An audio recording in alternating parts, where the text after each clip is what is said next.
Hola, hola mis amigos, estamos en la lección del día miércoles que creo que está en el centro de la temática de esta semana. Estamos hablando de la predestinación y tenemos un versículo un poquito complicado porque Efesios capítulo 1 versículo 11 dice lo siguiente: en él asimismo tuvimos herencia, habiendo sido predestinados conforme al propósito de que Él hace todas las cosas según el designio de su voluntad. Esto significa que nosotros estamos predestinados a la salvación o a la perdición. Dios mira a uno, mira, es guapo, va a ser salvo. Mira, tú no estás muy bien peinado, estás perdido. ¿Será que Dios actuaría de esta manera, eligiendo a unos en su nacimiento para serem sus hijos y vivieran por la eternidad, y otros condenados, perdidos, pobrecitos? Este no vale la pena, no será salvo. Esto no hace ningún sentido porque tenemos que entender una cosa: cuando hay un versículo como este que nos complica un poco la situación, tenemos siempre que mirar el contexto ahí alrededor del versículo, pero también el contexto global de toda la Biblia. El autor de la lección, John Peckham, propone una explicación que está bastante interesante. Yo tengo una otra que también he preparado para aclarar un poquito esta situación. Al final de la lección de hoy, en el último párrafo, hace una conclusión que está muy interesante. Dice: el texto de Efesios tiene perfecto sentido si uno simplemente reconoce una distinción entre lo que podríamos llamar de voluntad ideal. ¿Cuál es la voluntad ideal de Dios a todos los seres humanos que fueron criados a su imagen y semejanza? Que todos reciban la salvación, que todos estén con Él en el cielo. Este es el ideal de Dios. El sueño de Dios fue... el sacrificio de Cristo tiene un poder tan grande, tan absurdo, que podría salvar a toda la humanidad si hubiera arrepentimiento de todos los seres humanos. Este es el ideal de Dios para el ser humano. La predestinación, entre comillas, de Dios para toda la raza humana es que todos pudieran ser salvos en Cristo Jesús. Porém, aquí sigue diciendo: la voluntad ideal de Dios es lo que Él prefiere que ocurra y lo que ocurriría si todos hicieran siempre exactamente lo que Él desea, como he comentado. En cambio, la voluntad divina correctiva o reparadora, yo diría adaptadora, porque se adapta a lo que vamos a leer ahora, es la que ha tenido en cuenta todos los demás factores, incluidas las decisiones libres de las criaturas, que a veces se apartan de lo que Dios prefiere.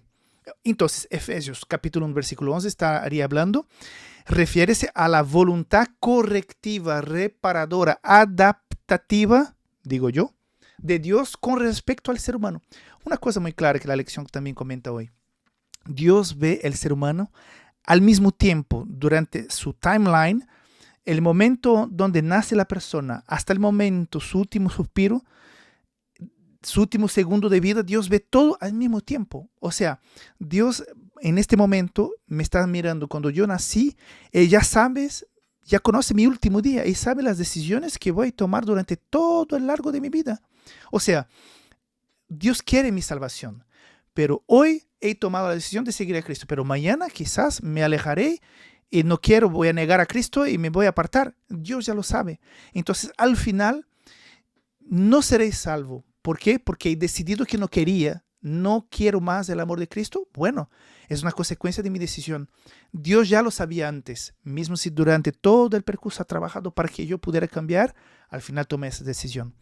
No significa que Dios determinó eso. Dios sabía. Entonces, de alguna manera, cuando Pablo comenta aquí de predestinación, está hablando porque Dios sabe de todo desde el inicio, no porque Dios intervenga en la decisión del ser humano. Yo tengo una otra proposición de explicación. A mi ver, puede parecer más simple. Es que cuando Pablo habla aquí en este versículo, y sobre todo en su contexto, está hablando de una forma colectiva. O sea, estamos hablando de un grupo. ¿Y por qué esto cambia todo? No está hablando de una persona que está predestinada a salvarse o a perderse. Está hablando de un grupo. Mira, vamos a leer aquí los versículos del 7 al 11. En él tenemos redención por su sangre, el perdón de pecados según la riqueza de su gracia que hizo sobreabundar para con nosotros, grupo, en toda sabiduría e inteligencia, y nos dio a conocer el misterio de su voluntad según su beneplácito, de cual se habría propuesto en sí mismo, de reunir todas las cosas en Cristo, en el cumplimiento de los tiempos establecidos, así que están en los cielos como las que están en la tierra. En él asimismo tuvimos herencia.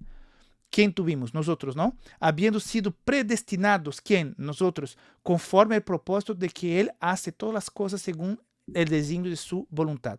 O sea, estamos hablando aquí de un grupo.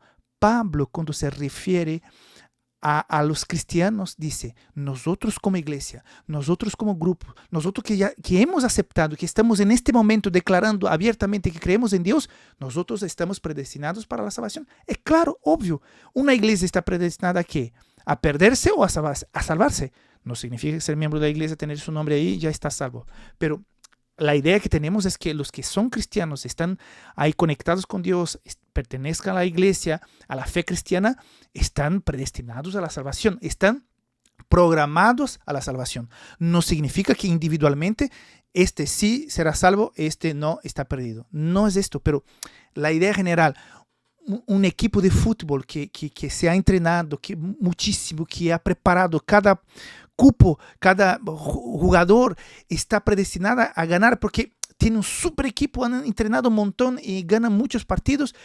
Están entre los que probablemente van a ganar porque se ve. De alguna manera es esto que Pablo está diciendo, que este grupo se prepara. Otra cosa, tenemos otros versículos que dicen que Dios está ahí esperando que tomemos nuestras decisiones para recibir la salvación. O sea, que no hay predestinación individual como podríamos pensar. Por ejemplo, Juan 3:16, todo, vamos a leer que es súper conocido, se resume todo el evangelio aquí en Juan 3:16. Yo lo conozco de memoria en otros idiomas, pero en español a veces me falla. Vamos aquí a leer, porque Dios amó el mundo. 3:16, de tal manera amó Dios al mundo que ha dado a su Hijo unigénito para que todo aquel que en Él cree no se pierda, sino que tenga vida eterna. Para todo aquel que en Él cree. Si tú no crees, bueno, no tienes vida eterna, pero si crees, sí. O sea, depende de la decisión. Hay otro aquí también, Timoteo 2:3-4. Esto es bueno y agradable delante de Dios nuestro Salvador, quien quiere que todos los hombres sean salvos y venga al conocimiento de la verdad. O sea, Él desea, no determina, Él desea. Segunda Pedro capítulo 3, versículo 9. Dios es paciente para con nosotros, no queriendo que ninguno perezca, sino que todos procedan al arrepentimiento. Mira, Efesios capítulo 1, versículo 11, Pablo nos dice que Dios haya decidido de antemano quién será salvo o perdido de manera arbitraria. Él habla del plan divino según el cual todos los que están en Cristo tienen un destino preparado de antemano, el de ser salvos y recibir la herencia celestial. Esto lo escribí para estar bien clarito. O sea, como grupo, como equipo, estamos de antemano, de alguna manera, predestinados, preparados para la salvación. No significa que individualmente ya estemos determinados, si sí o si no, por Dios. Esto será determinado por tu elección y por la mía. Bueno, un poquito larga la explicación, pero quisiera también complementar la que tenemos en la lección. Que Dios te bendiga y sobre todo, amigo, amiga, que tomes la decisión de seguir a Cristo, porque hay un plan muy bonito preparado para los salvos en Cristo Jesús. Que Dios te bendiga, nos vemos muy pronto para la lección de jueves. Chao.